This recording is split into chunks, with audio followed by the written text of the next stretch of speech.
Donc, oui, rebonjour à tous et merci pour votre participation. Donc, comme je le disais, vous êtes nombreux. Moi, je suis Christopher Glémaud, je suis en charge de la partie Data Management et Sécurité chez Monaco Digital Avant-Garde. Et donc, je suis responsable du développement de tout ce qui est activité autour de la sauvegarde et du disaster recovery. Et je suis accompagné de Philippe Dupuis, donc je te laisse te présenter. Et bonjour à tous. Du coup, je suis Philippe Dupuis, je fais partie de la team Data Management et Sécurité en tant qu'ingénieur. Je travaille auprès de Christopher Glémaud sur la mise en place d'outils de sauvegarde et de réplication tels que Vim et d'autres outils de gouvernance des données. Donc l'objectif de ce webinaire, c'est d'introduire la nouvelle version de Vim que vous avez pu voir hier, hein, parce que Vim a sorti la GA. Donc à savoir la version 11 et ses nouvelles fonctionnalités majeures. Donc concernant l'agenda, nous vous proposons de commencer par une présentation de l'architecture de Vim Backup Replication, des bonnes pratiques associées, de parler du mode de migration de la V10 vers la V11 et de revenir sur ce fameux moteur V11.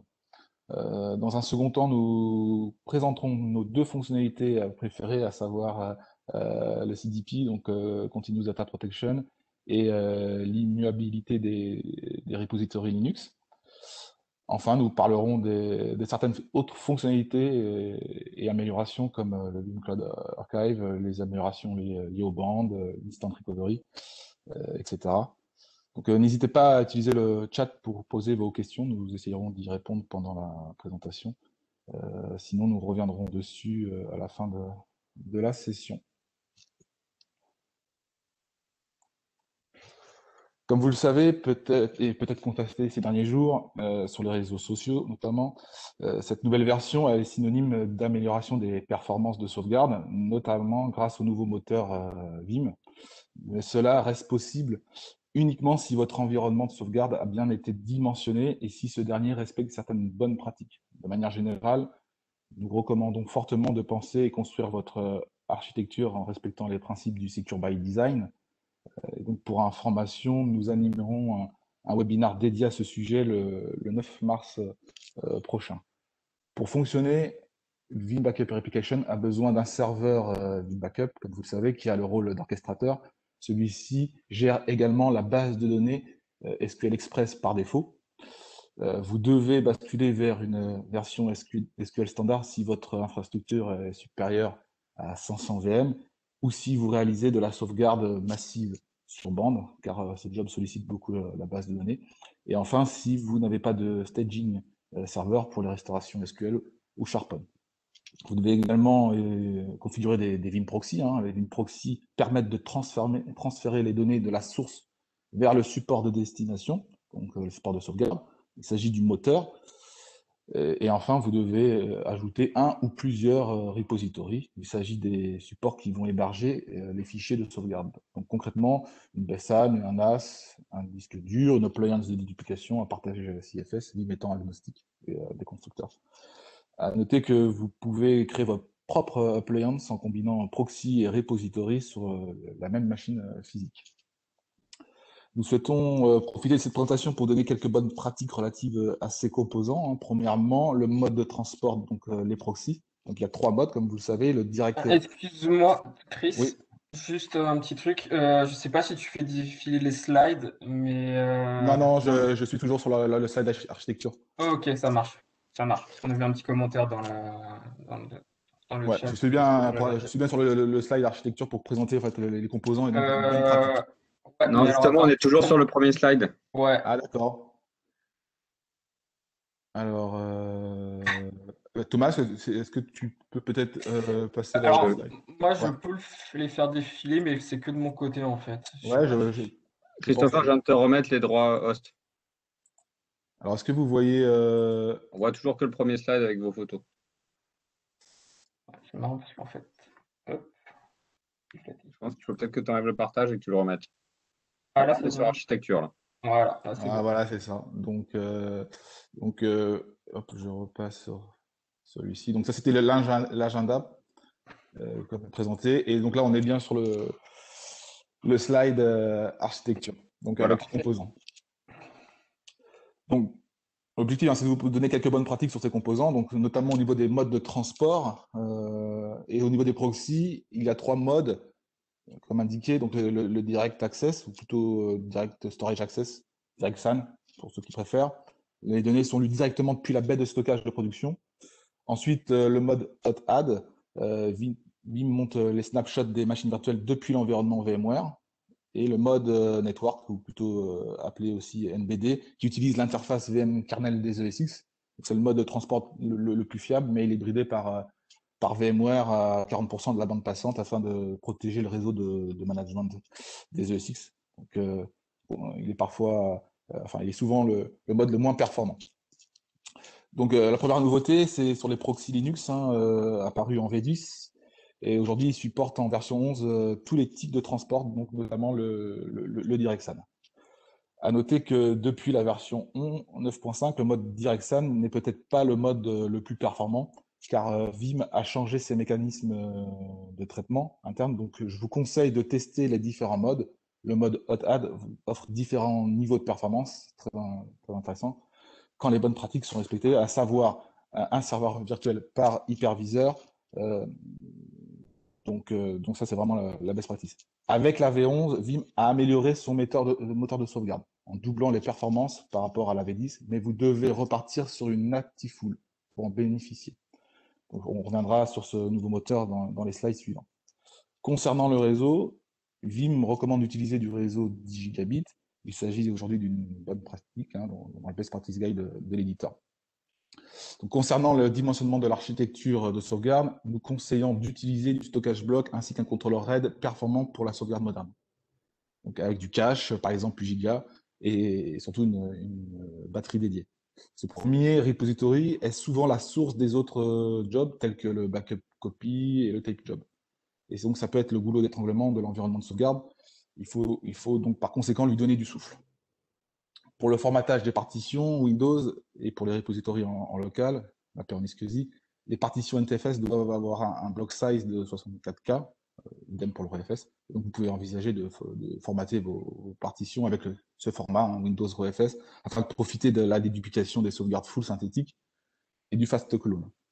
Vous pouvez bénéficier des mêmes fonctionnalités sous Linux avec le format XFS, avec en plus une couche de sécurité supplémentaire permettant de lutter contre certaines attaques que Philippe vous présentera tout à l'heure. Enfin, pour augmenter le nombre de streams vers le repository, vous pouvez activer le mode per VM file sur le repository. Il s'agit de créer un fichier de sauvegarde par VM sauvegardé. Par conséquent, ça augmente le nombre de flux en parallèle vers la destination et donc les performances, notamment vers les appliances de déduplication.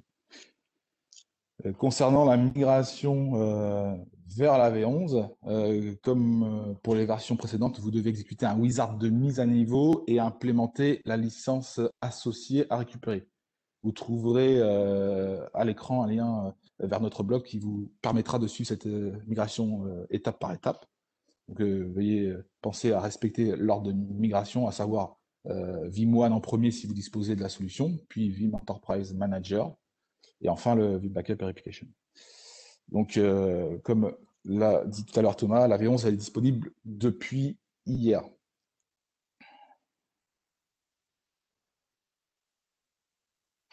En gros, la V11, c'est plus de 150 fonctionnalités majeures et mineures. Vous avez pu voir sur le réseau, on parle de 200 nouvelles fonctionnalités d'amélioration. Donc également des améliorations existantes. On ne va pas toutes les passer en revue, sinon on n'aurait pas le temps de tout voir.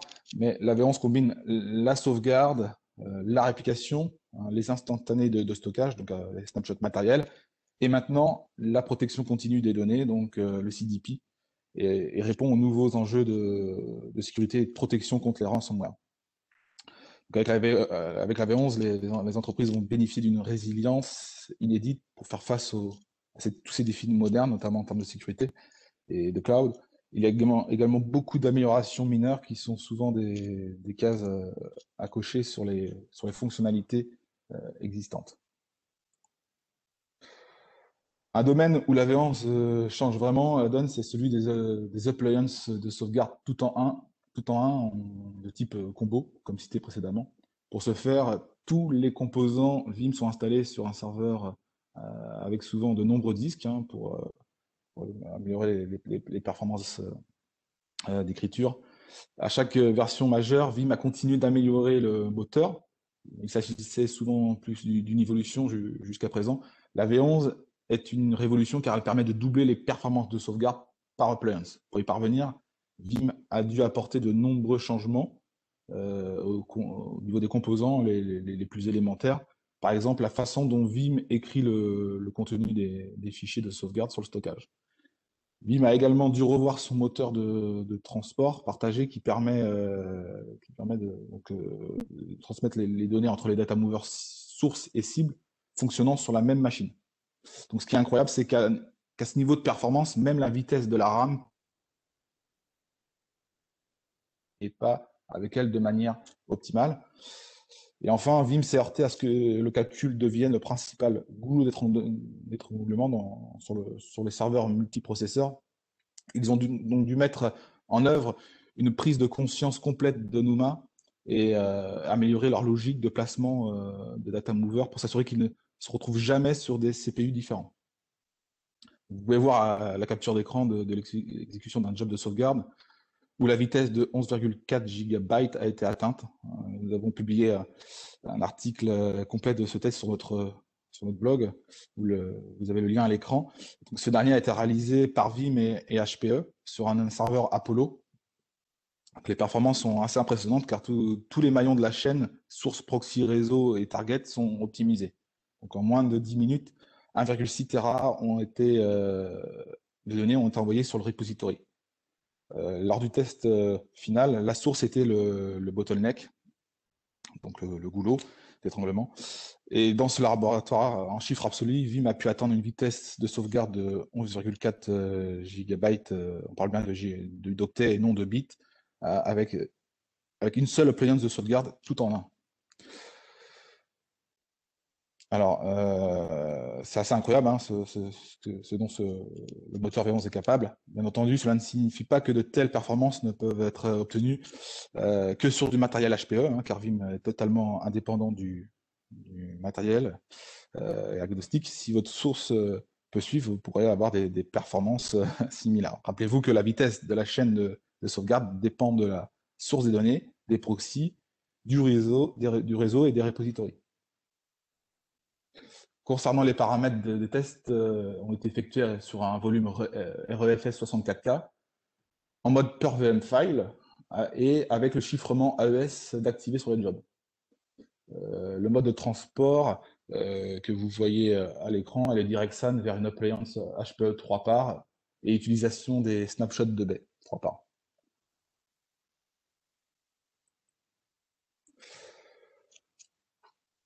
Alors, fonctionnalité majeure de la V11, le Continuous Data Protection était attendu depuis très longtemps. Hein. Aujourd'hui, c'est dispo et ça fonctionne bien, même très bien.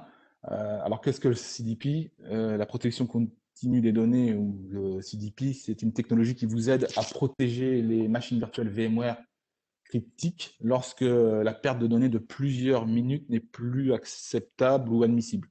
Donc, CDP permet également un faible RTO, donc Recovery Time Objectif, des délais de remise en service pour ceux qui ne sont pas familiarisés avec ces termes, donc en cas de sinistre, car les réplicas de VM sont dans un état prêt à démarrer. Vous pouvez aussi bénéficier de RPO, enfin l'intérêt c'est de bénéficier de RPO, donc de Recovery Point Objectif, donc ça c'est les délais maximum de perte de données qu'on s'autorise, allant à la seconde, donc c'est-à-dire on parle d'une fourchette d'entre 5 à 15 secondes pour le CDP. Donc un RPO vraiment faible par rapport à la réplication. Pour information, nous avons également publié plusieurs articles au sujet du CDP sur notre blog. Donc, en clair, le CDP permet d'atteindre un RPO inférieur par rapport au job de réplication, hein, qui lui est basé sur les snapshots VMware. On parle d'un RPO proche de 0, ce qui signifie presque aucune perte de données pour vos workloads critiques. Ce qui est intéressant avec la nouvelle fonctionnalité, c'est que vous conservez les mêmes options que le job de réplication, comme le REIP, le mapping, le failover et autres. Mais ce qui est très important et qui fait la différence avec les produits concurrents sur le marché, c'est que Vim propose et intègre la consistance applicative sur des RPO qui sont aussi faibles. Le but est de s'assurer que les réplicas soient intelligibles et exploitables en cas de désastre, puis que les données soient cohérentes. Donc, nous reviendrons dessus tout à l'heure. Vous trouverez également un article sur notre blog publié spécialement pour ce point essentiel.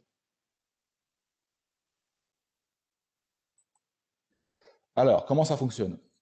Tout d'abord, le CDP crée les réplicas de VM et les maintient à jour.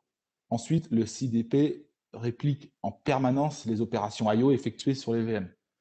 Pour ce faire, le CDP vient se connecter sur le bus de chaque VM afin de bypasser les snapshots pour lire et traiter les opérations I/O en transit entre les VM protégés et leur data store sous-jacent. Le CDP utilise donc les API vSphere pour le filtrage des entrées-sorties. Donc ce mécanisme, plutôt framework, appelé VIO, pour ceux qui connaissent, est disponible depuis la version vSphere 6.5 et offre donc la possibilité de ne pas créer des snapshots sur l'environnement de production. Comme le CDP est toujours activé et ne crée pas de snapshot, il permet d'atteindre un RPO inférieur à la réplication. Concrètement, Vim a développé un filtre qui s'exécute au sein de l'ESX et qui permet d'intercepter toutes les demandes I/O d'un système d'exploitation invité vers un disque virtuel. Donc, techniquement, un VIB driver VMware, qu'on appelle un filter driver, est déployé sur les autres ESX. Toutes les données des opérations I/O sont stockées sur le data store cible et concernent les points de restauration les plus récents, qu'on appelle short-term retention. Ces points de restauration vous permettent de basculer en cas de sinistre en quelques secondes ou minutes selon le RPO que vous avez spécifié. Hein, les informations relatives aux points de restauration à court terme sont conservées dans un journal spécial. Ce journal stocke les enregistrements sur les points de restauration récents, donc à court terme, pendant un maximum de 24 heures. Si vous souhaitez restaurer une VM vers un point de rétention plus ancien, Vim Backup Replication vous permet de créer des points de restauration supplémentaires allant de quelques heures à quelques jours précédents. Ces points de restauration sont appelés long-term retention.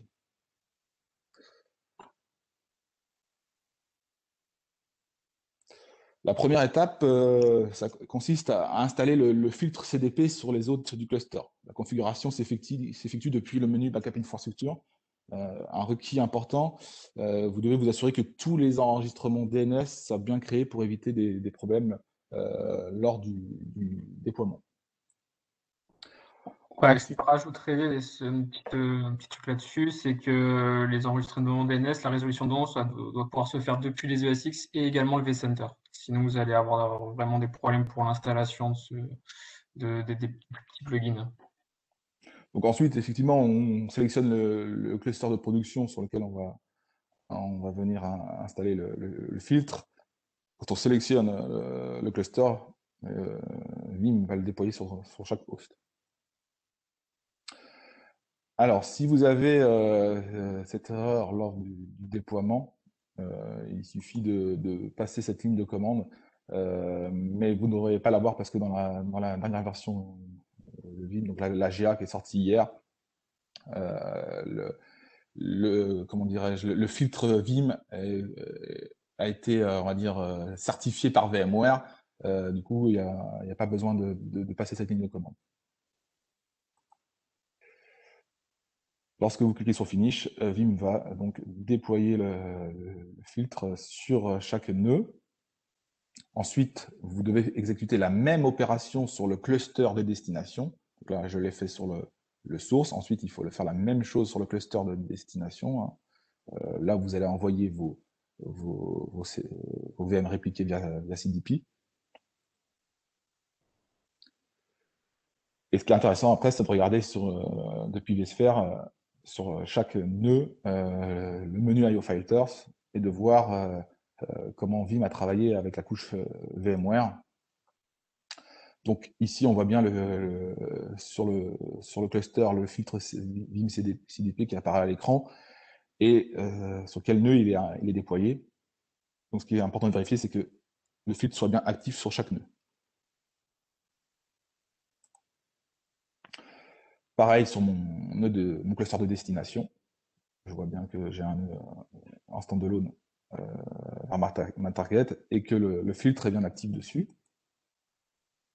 Lorsque le filtre, tous les prérequis côté VMware, donc le filter, est déployé, il faut ensuite ajouter le proxy. Donc vous voyez depuis la nouvelle interface qu'il y a un nouveau type de proxy, le proxy CDP. Donc vous l'ajoutez. Alors normalement, on peut aussi utiliser un proxy existant Windows. Alors c'est que des proxys Windows, pas Linux pour le moment. Vous pouvez utiliser un proxy existant, c'est ce qu'on a fait. Après, il y a quelques consignes à respecter. Donc vous choisissez le serveur et la consigne c'est au niveau du cache. Il faut prévoir 1 giga de cache par disque de VM protégé.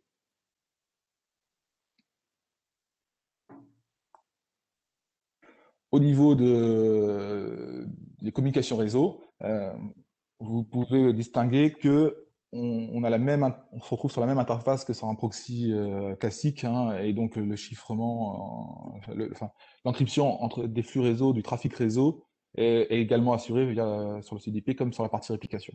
Donc c'est vraiment un point niveau sécurité qui est important.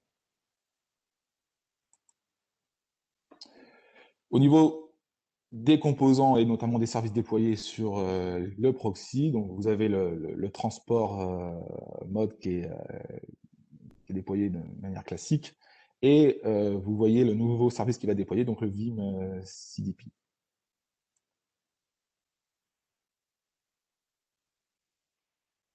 Et vous pouvez finaliser la configuration du proxy. Lorsque le prérequis VMware, donc les filtres VIO sont configurés, que le proxy est ajouté, vous pouvez créer votre job. Donc vous voyez dans le ruban en haut de la nouvelle interface de Vim Backup Réplication V11 qu'il y a le nouveau type de job apparaît, donc le CDP Policy, juste à côté de la réplication.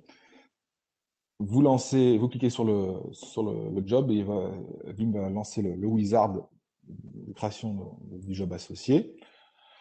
Et donc, ce qui est vraiment intéressant, c'est que vous vous retrouvez vraiment sur une interface qui ressemble fortement au job de réplication. Donc, vous pouvez indiquer le nom de votre job, la description, et en dessous, vous avez toutes les options qui sont identiques à la réplication, notamment le fait de pouvoir faire du re-IP, c'est-à-dire que si vous devez répliquer ces VM CDP vers un site distant avec des sous-réseaux différents, vous allez pouvoir démarrer les VM avec un autre plan d'adressage. Vous allez pouvoir faire du seeding, c'est-à-dire récupérer les données effectuées depuis une sauvegarde que vous aurez envoyée sur un site distant pour utiliser ces données au lieu d'envoyer le réplica full au travers du WAN. Vous allez pouvoir utiliser toutes ces fonctionnalités que vous connaissez déjà et qui sont disponibles dans leur application. Ensuite, vous allez pouvoir ajouter là où les machines virtuelles que vous souhaitez inclure dans votre plan de CDP. Alors, ce qui est intéressant et sur lequel nous on insiste beaucoup, c'est d'utiliser les tags VMware, qui est une bonne pratique côté Vim et qui vous permet d'automatiser certaines tâches, notamment le fait que lorsque vos admins créent des machines virtuelles, automatiquement ils se retrouvent dans des jobs associés. Donc là où ça devient intéressant, c'est quand on a plusieurs RPO journalier, RPO 4 heures, maintenant aujourd'hui RPO 5 secondes comme vous voyez à l'écran via le CDP, eh bien vous pouvez avoir un workload qui se retrouve dans plusieurs plans de rétention. Donc en fonction du tag que vous allez sélectionner, automatiquement la machine virtuelle va se retrouver dans le bon job. Donc nous on a créé un tag RPO 5 secondes pour le CDP. D'ailleurs, je rajouterais juste une petite nouvelle feature ce côté Vim sur les tags. Vous allez avoir la possibilité maintenant de combiner plusieurs tags dans la sélection. Donc, je m'explique. Typiquement, ici, on aurait pu choisir un RPO 5 secondes, mais aussi choisir si vous avez classé vos tags par je sais pas, par source de localisation, type data center A, data center B. Vous allez pouvoir sélectionner RPO-A du data center A. Ça va sélectionner toutes les VM qui sont dans le data center A sur lesquelles vous voulez appliquer un RPO de 5 secondes. C'est une petite nouveauté qui va aussi simplifier la création de certains jobs, je pense. Donc le RPO s'affiche, Et ensuite, vous allez pouvoir, comme la partie réplication, un job de réplication, sélectionner la destination, donc le cluster de destination, ou les 6 standalone. Vous pouvez sélectionner également vos proxy sources et destinations qui vont communiquer ensemble pour créer le réplica. Et ce que vous voyez, c'est que vous avez également le réplica qui est par défaut underscore CDP, comme un peu la réplication où c'est underscore réplica. Donc là, vous allez avoir les VM qui apparaissent avec underscore CDP. Nom de la VM underscore CDP. Là où ça change, c'est sur la partie planification, où vous avez des possibilités, bien entendu, avec des RPO beaucoup plus faibles sur cette nouvelle fonctionnalité. Donc, on retrouve, dans un premier temps, le RPO qu'on souhaite paramétrer. Donc ici, nous, on a mis 5 secondes. Ça veut dire que toutes les 5 secondes, on va avoir un delta sync qui va être effectué. Ensuite, comme je le disais tout à l'heure, vous allez avoir le short time rétention. Donc lui, c'est ce qui va être, ça va être les points les plus récents qu'ils ont indiqués dans le journal. Donc ici, on va garder 4 heures. Et donc le long terme, où là, on va conserver nos points sur 7 jours avec un étalement sur une plage horaire tous les 8 heures. Donc c'est vraiment très intéressant. Et vous voyez que niveau RPO, on est beaucoup plus faible. Point aussi important, c'est que vous pouvez, comme je le disais tout à l'heure, activer la consistance applicative et donc assurer que vos backups soient cohérents. Pour ceux qui ne connaissent pas, hein, cette option importante qu'on a l'habitude de sensibiliser les clients sur ce sujet-là, c'est le fait que quand on active la consistance, c'est qu'on donne une délégation supplémentaire à Vim, un pouvoir qui permet de communiquer avec le guest OS de chaque VM, le NoIO, et donc Vim va, au moment de faire sa sauvegarde, protéger l'applicatif à l'intérieur. Donc si c'est un SQL, il va faire en sorte de protéger la base avant de sauvegarder. Quand on n'active pas cette fonctionnalité, on est en mode crash consistant. Donc on fait une consistante uniquement via les VMware, tous les VMware. Donc on a également publié un article à ce sujet sur le blog. Et encore une fois, nouvelle petite feature, vous allez pouvoir maintenant avoir une option qui s'appelle Persistent Agent. Auparavant, ce que faisait Vim pour la partie guest processing, c'était de déployer un agent sur la machine via certains ports réseau à ouvrir au préalable pour pouvoir faire cette consistance applicative. Et une fois que la sauvegarde ou la réplication était terminée, ce petit agent était supprimé de la VM. Vous allez maintenant pouvoir l'installer en tant que service sur les machines cibles, ce qui vous permettra d'éviter la configuration firewall à effectuer en amont. Donc ça va pouvoir simplifier un petit peu aussi cette gestion de firewall et avec ce nouveau service qui est proposé. Donc ensuite, lorsqu'on a terminé la configuration du job, ce dernier se lance. Hein, donc forcément, comme il y a un RPO faible, 5 secondes, il va tourner en permanence. Donc ça correspond aux fenêtres, aux captures d'écran que vous voyez du coup à votre écran. À gauche, donc les initial sync, hein, le premier réplica. Et ensuite, ce qui est intéressant, c'est de regarder la capture à droite et donc la partie sync intervalle, où on voit que le delta va être envoyé toutes les 5 secondes. Donc vous avez une vision avec des RPO SLA sur lequel Vim a travaillé, qui est vraiment intéressant. Donc on voit que la fenêtre de monitoring est un peu différente qu'un job de backup ou de réplication, avec beaucoup plus de métriques. On voit aussi le nombre de sessions, on voit qu'il y a eu 83 sessions. Etc. Donc c'est vraiment intéressant cette nouvelle fonctionnalité, le fait de descendre en RPO en n'impactant pas les VM de prod sur la partie snapshot et tout en gardant les mêmes fonctionnalités que la réplication, notamment sur le fait d'automatiser le failover. Côté VMware, depuis le vCenter, une fois vous avez créé votre job, on avait ajouté une machine virtuelle. Vous allez pouvoir voir sur le ESX combien de VM sont gérés via le filtre directement sur le ESX. Donc ici, on a une, on clique dessus et vous allez avoir la VM correspondante.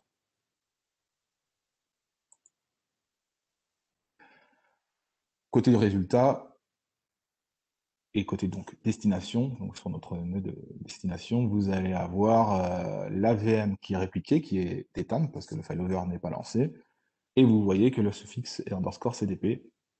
Voilà, vous pouvez, ce qui est important de retenir aujourd'hui, en fonction de la sévérité de vos données, vous allez pouvoir avoir des jobs critiques qui vont avoir un RPO faible, donc qui vont être via CDP, des VM moins critiques en tier 2 qui vont gérer par réplica, et des VM pas du tout critiques qui vont juste avoir de la sauvegarde, par exemple. Ils vont juste être sauvegardés.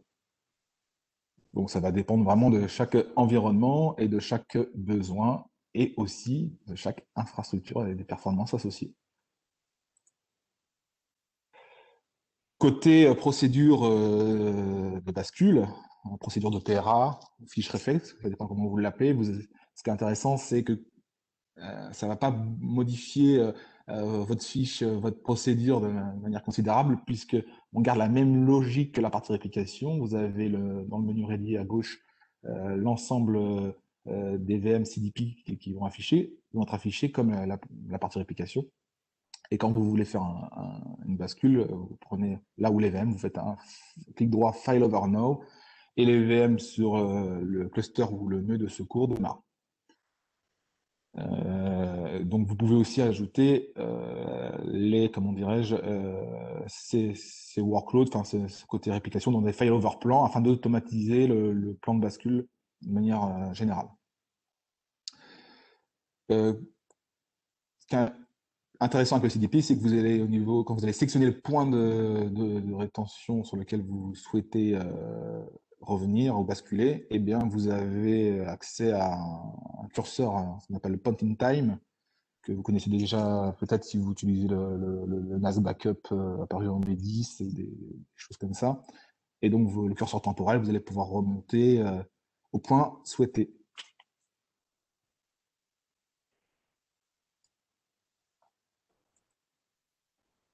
Donc je sélectionne mon point qui correspond à l'heure que je souhaite.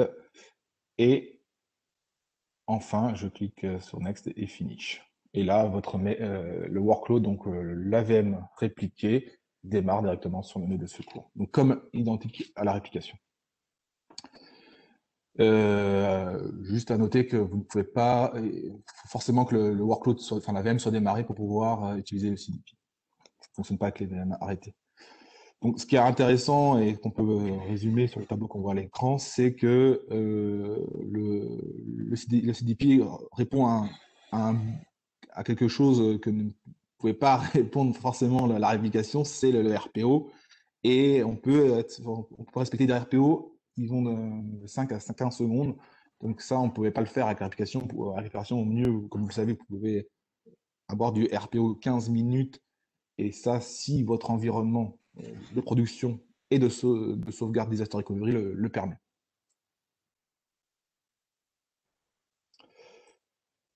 Donc voilà pour le CDP. Donc je laisse Philippe présenter cette partie. Juste en complément sur le CDP, ce que je rajouterais pour ceux qui ont l'habitude de faire déjà de la réplication avec Vim et peut-être du show réplica.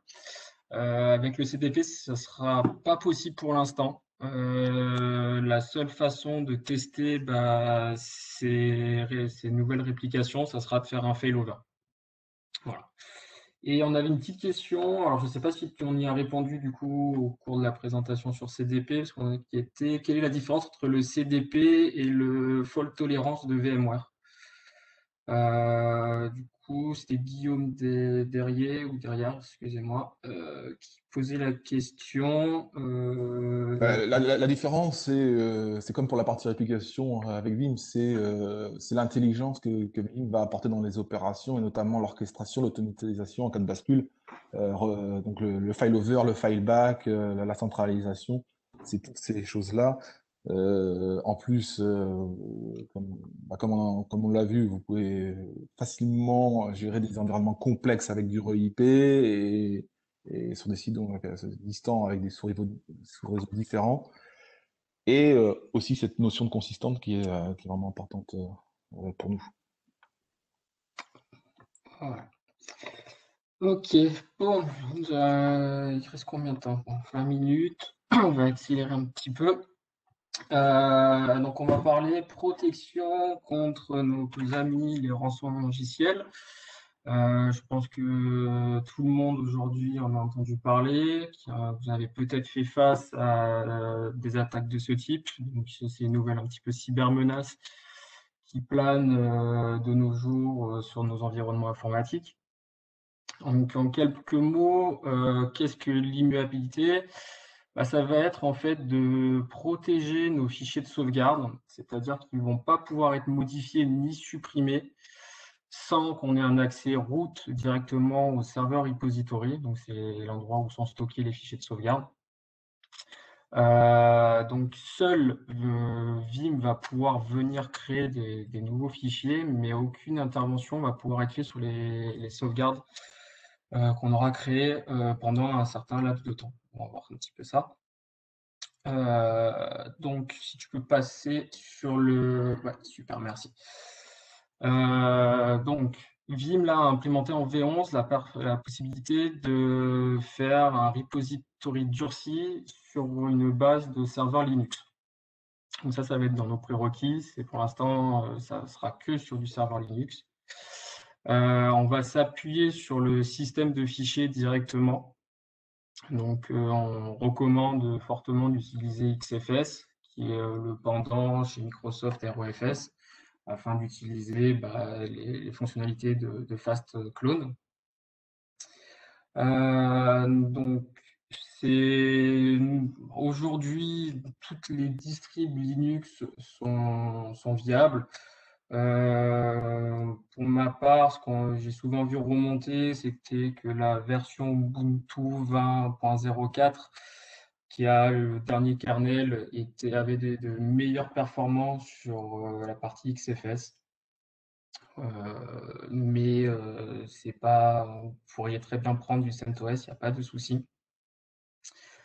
On a une question d'ailleurs sur ce sujet, savoir les distribs supportés. J'ai envie de dire que c'est assez large au niveau des distributions. Donc, et sur le web center de Vim, il y a toutes les distribs, mais nous on l'a fait sur du Debian, etc. Enfin, il n'y avait pas de blocage particulier. Ouais, non, pas du tout. Alors, tac. Donc, comme je l'ai dit, pourquoi c'est important de protéger nos sauvegardes aujourd'hui? C'est que les ransomware de nos jours sont de plus en plus intelligents. Ils vont être capables de reconnaître rapidement les systèmes de sauvegarde et venir soit supprimer directement vos sauvegardes ou venir les chiffrer. Et après, on se retrouve avec une petite rançon pour nous demander de l'argent pour pouvoir récupérer nos données. Donc, bien évidemment, il ne faut pas oublier que dans les bonnes pratiques, on recommande d'externaliser sur un système offline vos sauvegardes, hein, typiquement sur de la bande, ou on peut également utiliser cette fonctionnalité dans le cloud. Donc, la partie mutabilité était déjà présente sur du stockage objet, type Amazon S3. On peut la retrouver aussi sur certaines appliances de stockage type Exagrid. Aujourd'hui, c'est vrai que ça va, on descend un petit peu plus bas parce que ça va permettre vraiment à tout le monde de pouvoir commencer avec, alors certes, ça va être sur du Linux, mais de pouvoir protéger ses sauvegardes pendant un certain temps. Donc, si tu peux passer sur le diapo suivant, ça sera plus parlant, s'il te plaît. Parfait. Donc, c'est la niveau configuration, ça reste ce qu'on fait aujourd'hui. C'est-à-dire qu'il faut monter son repository Linux comme habituellement. Et toute la configuration va se faire directement depuis Vim. directement sur le repository dans la console Vim. Et on va venir cocher en fait simplement make recent backup immutable, et définir le temps de conservation où les fichiers ne vont pas pouvoir être modifiés. La valeur la plus basse, ça va être 7 jours. Par défaut, si je ne dis pas de bêtises, Vim va vous proposer directement 30 jours. Donc, il va falloir quand même garder en tête un espace de stockage suffisant parce que pendant ce laps de temps, les données ne seront pas supprimées. À savoir aussi, comme les données ne vont pas pouvoir être supprimées, ça va être que la méthode de sauvegarde des backups qu'on va devoir utiliser, ça va être du forward incrémental avec une synthétique ou une active full régulière. Évidemment, effectivement, si on utilisait du forever incrémental, les fichiers sont, que ce soit des fichiers d'incrément ou les fichiers de sauvegarde full, seraient modifiés tous les jours et c'est là où on rencontre la contrainte de nos fichiers ne peuvent plus être modifiés ni supprimés. Pareil pour la partie backup copy job, il faudra activer la partie GFS. D'ailleurs, Vim a changé un petit peu la façon de procéder sur la partie GFS, sur la partie backup copy, pardon, sur ces mécaniques de gestion. Quand vous allez mettre à jour votre Vim 10 en Vim 11, par exemple, vous serez notifié que les moteurs et le mécanisme ont changé pour venir en fait se calquer sur ce qu'on fait aujourd'hui sur les primary backup jobs. Comment ça marche en quelques mots sans rentrer trop dans les détails? Donc, comme je le disais, on va s'appuyer sur le système de fichiers et on va venir, en fait, il y a un petit service Vim qui va venir se positionner un attribut sur vos fichiers de backup. Donc, ça va être un petit i comme immuable qu'on retrouve, qu'on voit à l'écran sur la deuxième diapo. Et ça va permettre en fait de locker le fichier de sauvegarde pendant la durée que vous aurez prédéfinie. À côté de ça, Vim crée un autre fichier, c'est un fichier .lock qui se trouve dans le repository. Donc ça, c'est la deuxième diapo. Dans ce fichier, en fait, si on l'ouvre, c'est un fichier XML et on va retrouver toutes les informations de chaque fichier de sauvegarde, donc, que ce soit les fichiers full ou les incréments, avec la date de création du fichier et la période de temps que le fichier est protégé. Cette information, elle est aussi renseignée dans un attribut du fichier de sauvegarde. Donc en fait, l'information est à deux endroits. Alors, ça va permettre justement d'avoir l'information d'être vérifiée, mais aussi d'assurer une sécurité supplémentaire pour éviter que les fichiers, même si quelqu'un arrivait à prendre la main sur votre repository, alors ça va être très compliqué, je vais en toucher deux petits mots ensuite, et qu'il venait à supprimer le fichier de lock par une X ou Y façon, l'information reste quand même aussi dans un des attributs du fichier. En termes de sécurité du repository, donc vous aurez besoin d'activer la partie SSH seulement à l'installation du repository dans Vim, donc lors de l'implémentation. La partie SSH pourrait être complètement désactivée par la suite. Vim ne va pas s'appuyer là-dessus. Lors de l'installation en mode SSH, vous allez pouvoir en plus utiliser une nouvelle méthode d'authentification qui est du Single Use Credential. Donc, c'est-à-dire qu'on va utiliser un compte de service qu'on aura créé au préalable sur notre repository. Au moment du déploiement, en fait, ce compte ne sera pas enregistré dans la console Vim comme on peut le retrouver aujourd'hui.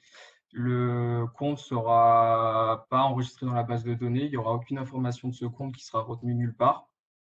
Vim utilisera simplement ensuite un agent qui a un service qui est déployé entre le repository et le serveur Vim pour communiquer. Donc, il n'y a qu'un port qui est utilisé pour communiquer entre le repository, je crois que c'est le 61-62. Et il y a une petite plage de port qui est définie au moment des sauvegardes qui sera ouverte pour transférer les fichiers. Mais une fois que les fichiers sont la sauvegarde est terminée, ces ports se ferment automatiquement. Donc Vim a grandement facilité la gestion des règles au niveau firewall, encore une fois, pour éviter toute communication inutile entre votre serveur Vim et votre serveur repository. Que dire de plus? Bon, bien évidemment, oui. Donc, même si votre serveur est durci au niveau sauvegarde, il faut penser aussi à vraiment protéger un maximum son repository. Donc, si c'est un serveur physique, bien évidemment, ne pas le mettre dans un endroit accessible par tout le monde, hein, bien évidemment. Ça sera plus pour des menaces internes. Mais pour les menaces cyber, d'activer de d'authentification forte, d'activer seulement des comptes d'administration nécessaires. Comme je vous l'ai dit, il sera tout à fait possible de désactiver le SSH pour avoir seulement un mode console pour y accéder. C'est des bonnes pratiques qu'il faut garder en tête. Et bien évidemment, comme je dis toujours, il faut, même si ces sauvegardes-là seront protégées, il faut toujours avoir une sauvegarde externalisée et complètement déconnectée de son réseau, vraiment comme un dernier rempart pour si jamais pour une grosse catastrophe ou pour si demain quelqu'un parvenait tout de même à rentrer sur votre réseau et par X rebond parvenir à atteindre votre repository, d'avoir une dernière protection. Donc là, un petit exemple, hein, à partir du moment où on a notre immutabilité qui est activée, si un administrateur souhaite supprimer directement, ou même un attaquant, on va dire, supprimer nos fichiers qui sont présentés sur notre console Vim, et on ne pourra pas, tout simplement parce qu'on a cette immutabilité qui est activée pour, comme on l'a dit, 7, 20, 30 jours, ça c'est vous qui le définirez. Et on a un petit message d'erreur qui apparaît en disant que les fichiers sont protégés avec la date d'un compte. L'objectif ici, c'est bien de protéger contre les attaques ciblées aussi sur le serveur de sauvegarde, hein, parce que vous savez, dans les attaques sophistiquées, les attaquants qui mettent un peu d'intelligence vont procéder de faire de deux façons, soit en essayant de supprimer les sauvegardes, donc ce qu'on voit à l'écran, soit en baissant les points de rétention directement sur le job de sauvegarde. Exactement. Voilà pour la partie immutabilité. Archive to cloud, c'est encore moi. Donc, si jamais vous avez des questions ou si vous avez envie qu'on fasse un approfondissement sur la partie immutabilité avec Linux, n'hésitez pas à nous le marquer dans les commentaires. On pourra essayer de prévoir soit un webinar ou un article un petit peu plus poussé sur notre site. Il n'y a pas de souci, vous pouvez nous le mentionner. Nouvelle feature supplémentaire concernant l'archivage. Donc, ça va parler sur la partie Sober, donc Scale Out Repository. Vim, depuis la version 9.5, qui a eu update 4 et V10, avait mis en place la possibilité de copier ou de déplacer ces fichiers de sauvegarde sur des supports du stockage objet qui est moins cher. Donc c'était normalement on avait notre performance tier qui est notre support de stockage performant. Et après on avait notre capacity tier qui est un support de stockage pour du moyen long terme, notamment sur la partie AWS, S3 ou Azure Blob. Aujourd'hui, nous avons un troisième niveau qui va s'appeler de l'archive tier. Donc son but, ça va être de répondre pour des besoins de conformité, si vous avez besoin de garder les données vraiment sur un temps très long. Ça va être des données de sauvegarde que vous n'avez pas vraiment besoin d'accéder très régulièrement parce que le coût de récupération des données sera bien évidemment important. Par contre, le coût de stockage, ça sera celui qui sera le plus faible. Donc, on va se baser sur la AWS S3 Glacier ou de l'Azure Blob ou autre archive tier. Donc, ça va se présenter sur la configuration de votre Sober directement. Vous allez pouvoir activer comme un capacity tier ce nouveau archive tier directement pour automatiser le déplacement de vos fichiers de backup sur ce stockage qui est qu'on appelle froid pour garder vos fichiers des années, etc. avec un coût jusqu'à 20 fois moins cher qu'auparavant. Nouvelle aussi sur la partie capacity tier, Google Cloud Storage qui apparaît et qui va vous permettre, si vous avez été habitué à travailler avec Google, de pouvoir vous apporter un support de stockage supplémentaire. Dans la suite de la partie immuabilité, aujourd'hui, seul Amazon S3 vous proposera la partie immuable sur ces fichiers de sauvegarde. Azure Blob, pour l'instant, n'a pas cette feature. Et ça concerne bien évidemment que des fichiers de backup full. Vous ne pourrez pas déplacer des fichiers à incrément sur ce type de stockage. Voilà pour la partie Archive Cloud. Merci Philippe. Donc, je vais essayer de finaliser rapidement. Ouais. Alors, au niveau d'autres fonctionnalités vous avez pu voir, c'est l'Instant Recovery. Vous connaissez tous l'Instant VM Recovery, qui est une fonctionnalité qui existe chez Vim depuis des années et qui était unique au départ. Hein. C'est le fait d'utiliser le vPower, le mécanisme vPower qui permet directement de démarrer un workload directement sur son support de sauvegarde. Hein, donc utilisé notamment dans l'Instant VM Recovery, aussi via la partie Sure Backup avec les Virtual Labs, etc. L'idée avec ces nouvelles fonctionnalités Instant Recovery, c'est on va dire, de faire la même chose sur la partie SQL et Oracle en mettant à disposition les bases online et qui démarrent directement sur le fichier de sauvegarde. Toutes les données sont mises dans un fichier Delta en temporaire et après, lorsque la VM, quand la base est mise en ligne de manière définitive, le Delta est fusionné sur la production. Donc c'est vraiment intéressant. Qu'est-ce qu'on peut dire sur ces fonctionnalités-là? C'est que le temps de l'Instant Recovery dépend de la taille de la base de données. L'Instant Recovery dépend de la taille de la base de données et que vous pouvez fonctionner sur ce mode pendant plusieurs jours parce que souvent les bases de données sont des données métiers, applicatifs assez critiques et donc qui doivent être disponibles. Donc le temps de faire la bascule finale, vous pouvez fonctionner plusieurs jours sur ce mode-là et décider à quel moment sera le plus opportun de basculer définitivement sur la production, soit de manière automatique, soit de manière manuelle.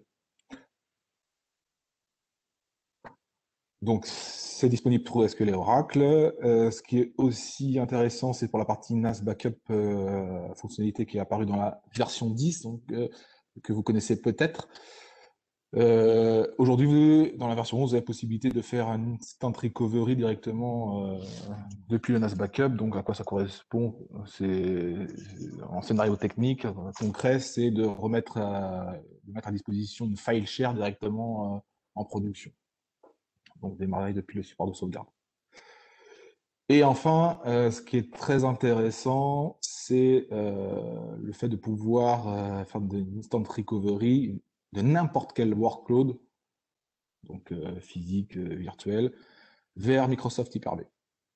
Donc ça, vous pouvez faire une instant recovery, par exemple, d'un poste de travail, utilisateur, via IP, et directement le démarrer sur un environnement Hyper-V, vers un environnement Hyper-V. Donc ça, c'est vraiment aussi quelque chose d'intéressant qui donne des possibilités, que ce soit sur la partie serveur physique, mais aussi poste de travail utilisateur.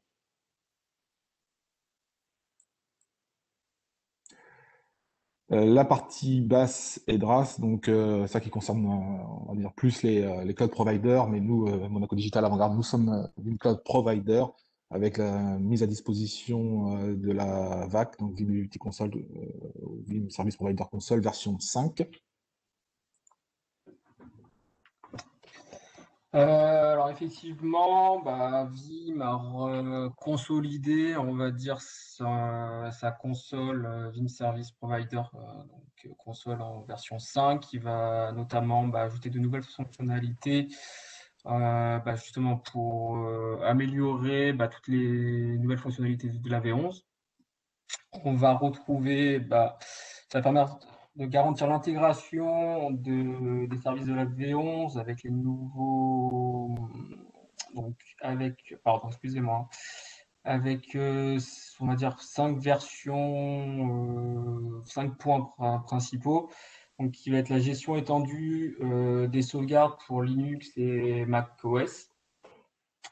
Bien évidemment, on conserve et on renforce les possibilités qu'on avait avec la partie Windows. On va pouvoir maintenant avoir la surveillance et la création de rapports sur les sauvegardes exécutées dans AWS et Azure. Et on a également une sécurité qui va être améliorée avec une authentification multifacteur, donc MFA. Et les services de protection interne ont été aussi grandement améliorés. Ce qu'on peut dire aussi, c'est, du coup, qui est dans la roadmap de Vim, c'est le fameux attendu Vim Agent for Mac, et donc qui va être aussi supporté sur cette console provider version 5. Donc, pareil, nous, chez Monaco Digital Avant-Garde, pour ceux qui ont un parc, un environnement Mac, on reviendra vers vous à partir du moment quand l'agent sera disponible. Donc voilà ce qu'on pouvait dire sur les nouvelles fonctionnalités. Hein. J'avais parlé de la version 11. Avant de regarder un peu les questions, eh bien, déjà, on vous remercie pour votre temps et pour votre écoute.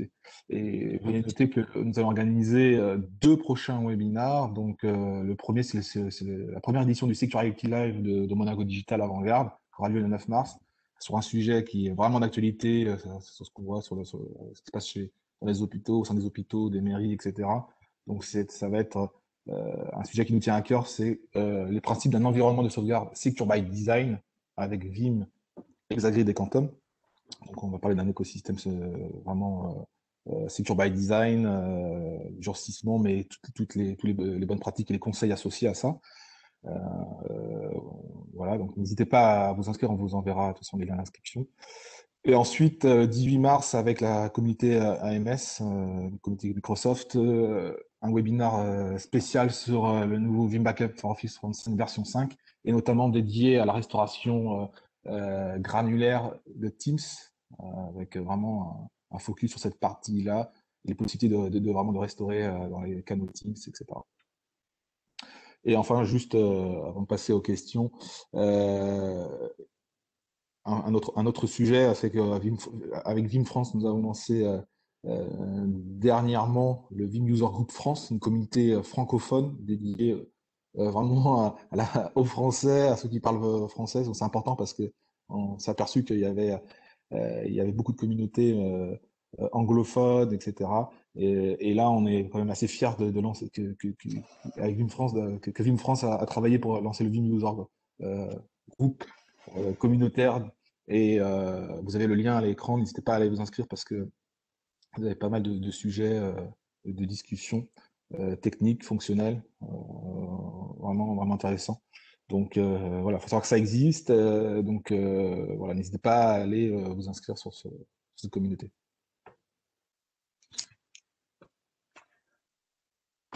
Alors, au niveau des questions, je sais pas si- Ouais, c'est ce que je regardais. Alors, donc, il y avait des questions sur la partie CDP.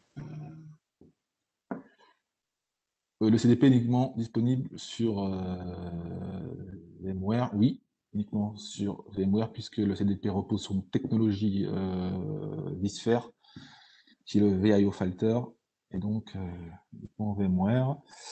Niveau de licensing sur le CDP, eh bien le CDP, vous allez être agréablement surpris parce que tous ceux qui ont vu le CDP est inclus dedans. Ceux qui sont restés au socket, il faut être en mode Enterprise Plus pour bénéficier du CDP.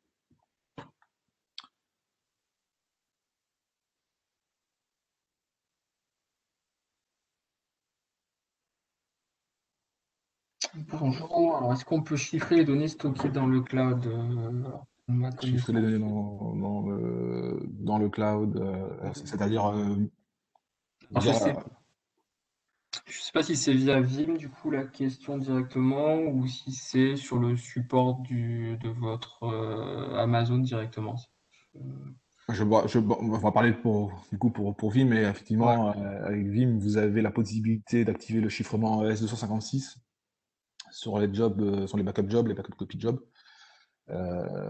sur les tape jobs, donc qui est un protocole mécanisme qui est vraiment réputé, robuste. Donc voilà, petite bonne pratique, tel chiffrement si vous voulez être compliance, c'est 40 caractères minimum. Frédéric Lopez, bonjour, je suis très intéressé sur un approfondissement de la solution sous Linux. Eh ben, on pourra prévoir ça, pas de souci. Quand conseillez-vous d'installer la V11 maintenant plus tard? Alors, il faut savoir que la V11 est disponible depuis un moment. La Voilà, sortie officielle, bon, voilà, la sortie officielle, c'était hier. yeah. Moi, je conseille toujours d'attendre au moins 2 semaines. Pour ceux qui sont abonnés aux newsletters d'Anton Gostev, ben par rapport à par rapport à ses retours suite au téléchargement, au déploiement, eh bien, enfin, voilà, en général, il y a pas de souci pour migrer, mais je vous recommande d'attendre au moins 2 semaines. 2 semaines, ça va bien vite. Aussi, c'est important sur les clients Monaco Digital Avant-Garde qui sont sur des offres backup as a service, d'attendre que votre hébergeur, donc les équipes Monaco Digital, reviennent vers vous pour vous donner le go pour migrer, parce que cette migration dépend, enfin, le fonctionnement du backup copy job et donc de l'externalisation chez le cloud provider dépend de sa version sur son environnement cloud.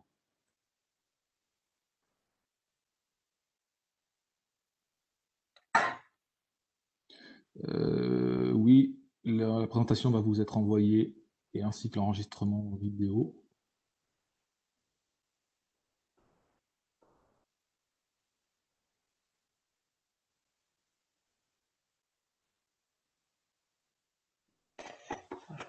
Est-ce que le saut de 9.5 update 4 vers 11 est possible? 9.5 update 4, c'est la dernière.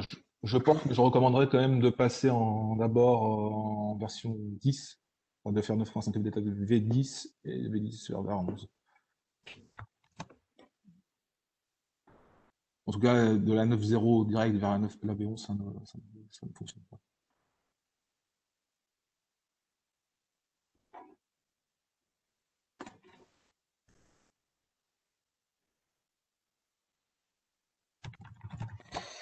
Euh, donc, j'avais une question. Quel l'intérêt de continuer à utiliser les réplicas lorsqu'on a la possibilité d'utiliser CDP? En gros, y a-t-il Alors, un inconvénient à utiliser CDP par rapport à réplica? alors, oui, effectivement, le CDP, et là-dessus on ne pourra pas vraiment répondre, c'est il a un impact sur l'environnement de production. Donc c'est pour ça que, pour le moment, si vous allez sur le App Center de Vim, hein, d'ailleurs, j'en profite pour dire que le App Center de Vim, vous savez, le guide en ligne, la Bible Vim en ligne, elle est disponible en version 11 depuis hier. Donc, vous pouvez déjà avoir toutes les documentations de la V11. Si vous allez sur le Web Center, voilà, c'est recommandé pour le moment d'utiliser de le faire que sur des workloads tier 1, donc des VM les plus critiques. Pourquoi? Puisque ça a quand même un impact sur l'environnement de production, VMware, pas sur les VM de production, mais sur l'environnement, sur la couche VMware. Donc après, la réponse, ça dépend de votre infrastructure de production et des moyens que vous avez, quoi. Donc si on lit les guides, les référentiels, pour le moment, on va dire, sur les VM critiques. Après, effectivement, il va y avoir des entreprises qui vont utiliser que le CDP, mais il y en a qui vont faire un mix tier 1 CDP et tier 2, VM un peu moins critique en réplication, en passant par les snapshots avec des RPO un peu plus élevés. Ce qui est intéressant, c'est que les procédures de PRA dans les fiches réflexes associées dans le cas d'une bascule, eh bien, vous allez pouvoir faire des choses automatisées, que ce soit que vous ayez les CDP et la réplication combinée.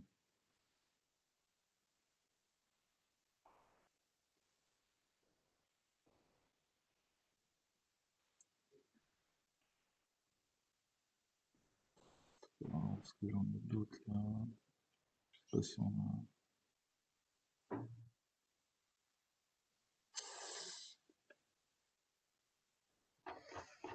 Et il y avait une dernière question. Je crois que j'en ai vu une passer, mais je peux pas la retrouver.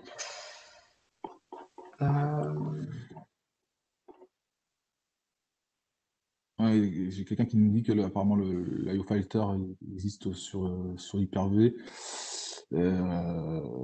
Oui, c'est vrai. Après, pour le moment, c'est pas disponible. Voilà. Alors, de toute façon, en général, on travaille souvent sur la couche VMware en priorité, mais si Hyper-V permet de faire les mêmes choses, il n'y a pas de doute que Vim travaillera sur le sujet ultérieurement.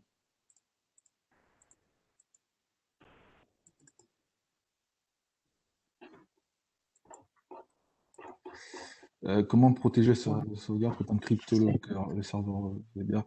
Alors, comme indiqué, on va animer un webinaire vraiment dédié à ces sujets autour du Secure by Design le 9 mars.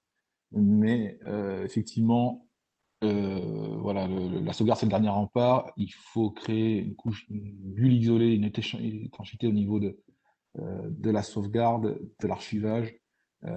Et donc, le serveur Vim, pour répondre rapidement, il faut concevoir, le durcir, hein, donc en respectant les CIS de Windows Server pour les guides de durcissement, le durcir, mais il n'y a pas que la partie technique, il y a aussi toute la gouvernance associée à ça. C'est-à-dire la complexité des mots de passe, la gestion des accès, des permissions, des possibilités de post-admin, de bastion.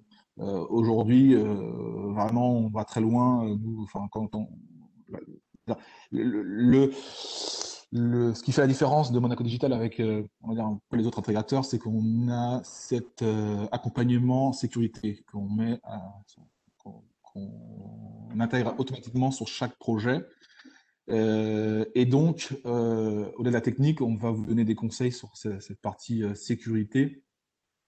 Et aujourd'hui, nous, on va assez loin parce que même sur la partie sauvegarde, en sécurité, on va jusqu'à surveiller créer des honeypots de sauvegarde, créer on va dire des faux environnements de sauvegarde, créer des faux comptes de service, et monitorer avec des outils de surveillance d'alerting en temps réel sur la partie Active Directory. Donc, sans citer trop de marques, je pense à Varonis, Nedrix, ce genre de solution qui vous permet de faire de l'alerting en temps réel. Eh bien, vous allez pouvoir faire des choses combinées qui vous permettent de vraiment protéger son environnement de sauvegarde. Donc, il n'y a pas de limite, en fait, c'est ça que ça veut dire. Ça veut dire que il faut penser vraiment son architecture de sauvegarde secure by design. Et plus on a un niveau de maturité avancé, plus on va pouvoir venir ajouter des briques complémentaires, notamment si vous avez d'autres solutions de sécurité, vous pouvez faire communiquer les briques ensemble. Donc le honeypot est un exemple, par exemple. On a encore une petite question. Bonjour, merci pour la présentation. Au niveau de l'agent du service permettant d'éviter les configurations du firewall, en quoi est-il différent des agents présents sur la V10? Alors, je pense que Nicolas, parler donc du persistant agent. Donc auparavant, l'agent était déployé sur la VM au moment de la sauvegarde. Donc c'était quand on active la partie guest processing, évidemment. On a un petit agent qui vient se déployer sur la VM pour créer notre VSS et avoir une consistance applicative qui est effectuée. Et une fois que la sauvegarde était terminée, l'agent était supprimé de la VM. Pour que ça fonctionne, en fait, il faut avoir les ports firewall, du côté firewall qui soient ouverts afin de pouvoir transférer cet agent, plus les droits aussi nécessaires. L'avantage là en V11, c'est que cet agent va pouvoir être installé donc, via un groupe policy ou manuellement ou via Vim directement. Donc ça va être comme un service qui va tourner en permanence sur votre VM. Donc ça évitera d'avoir ces flux réseau à ouvrir pour communiquer et Vim pourra utiliser directement l'agent au moment du backup. On a une question sur la gestion des PRA, notamment du failover et de la console de portée de Nicolas. Donc ça, c'est une bonne question. Toujours, voilà, donc effectivement, quand on fait la réplication même du coup du CDP, la console Vim, donc l'orchestrateur, nous recommande toujours de la positionner vers la destination, sur la destination. Pourquoi? Justement pour faciliter les tâches de bascule et de fileback, de retour en arrière. Donc, ça a plus d'intérêt. Alors en plus, sur la partie CDP, il me semble qu'il faut que, enfin, c'est sur Vim qui pilote le démarrage, donc effectivement, il y a beaucoup plus de sens que la console soit sur le site de secours. Voilà, donc effectivement, si vous avez votre console sur le site de production, que vous avez un désastre, incendie, inondation, vous avez perdu toute la prod, c'est dommage que vous n'ayez pas accès à la console Vim et devoir aller démarrer au workload manuellement sur le site de secours. En ayant la console sur le site de secours, vous vous connectez à la console et vous activez votre failover plan en un clic. Et pareil pour les retours en arrière, ça vous permet de piloter le retour en arrière de manière beaucoup plus simple. Et il y avait une question sur le protocole d'authentification pour l'application Aware. Le Kerberos Only n'était pas supporté sous la V10. Alors là, j'avoue que Non, je moi vais pas avoir l'information. Je vais pas avoir la réponse non plus. Il faut qu'on regarde dans le What News. Il faut savoir que vous avez le What News en français qui est aussi disponible, que j'ai mis en lien dans la présentation qu'on vous enverra. Et tac tac. Alors, une dernière, ma question sur les agences, si le temps le permet, pour faire un backup de la D avec le nouvel agent type fournisseur de données des droits de domaine admin. Alors oui, ça n'a pas changé de ce côté-là. Effectivement, il vous faut un compte ayant des droits d'administrateur et côté sur un AD, comme il n'y a pas d'administrateur local, il vous faut un compte qui soit admin du domaine.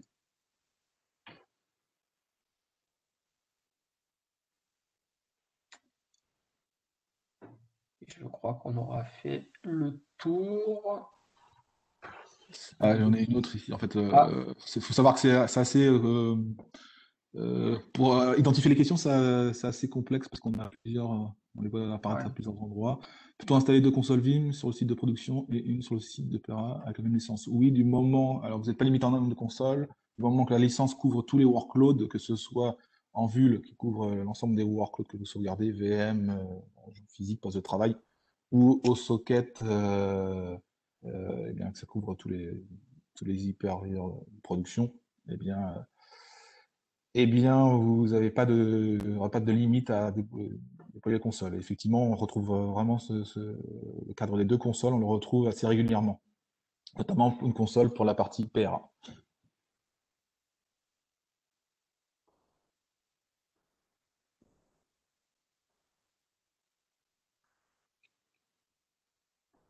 Je pense qu'on a fait le tour. Ouais.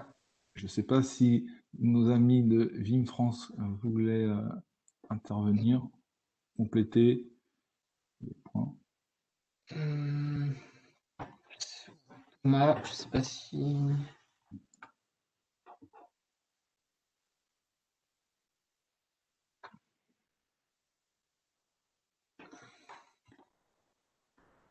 Bon, s'il n'y a plus de questions, Ouais, ben, on va moi pouvoir j'en vois plus clôturer. de mon côté, ouais. En tout cas, on vous remercie, Ouais. on vous remercie pour votre Votre présence. participation, hein. On voit encore là, à 10h22, il y a encore plus de 50 personnes connectées. Vous étiez très nombreux ce matin, ça fait vraiment plaisir, surtout sur ce créneau horaire.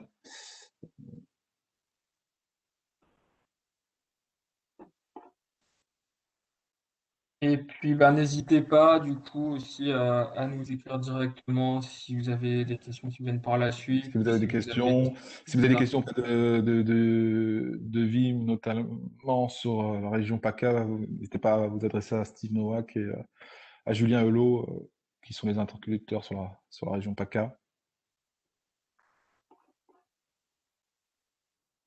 Et bien sûr, à contacter les agences de Monaco Digital Avant-Garde, hein, donc Monaco en principauté, l'agence de Sofia, l'agence de Aix-Marseille et l'agence de Paris, où nous sommes présents. Pardon.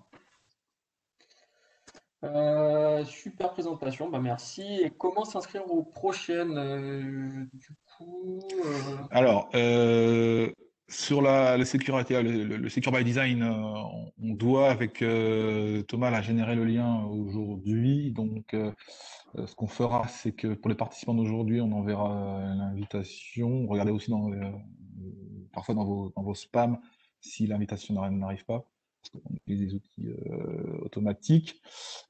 Et pour l'autre, pour celui, le Vim Backup for Office 35, notamment focus sur Teams, vous avez le lien à l'écran. Donc, c'est un événement organisé par la communauté AMS, hein, la plus grosse communauté Microsoft du monde, et dont Monaco Digital interviendra en tant que speaker, expert Vim.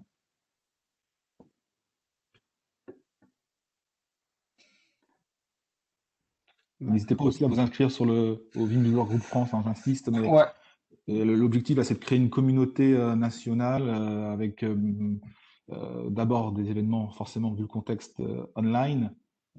L'idée, hein, c'est d'organiser un événement par trimestre, mais c'est une communauté qui est faite pour les passionnés, pour les utilisateurs. Voilà, donc c'est vraiment beaucoup de fun. Donc, n'hésitez pas à vous inscrire. Et après, il y aura aussi des événements physiques quand le contexte le permettra. et on espère très rapidement.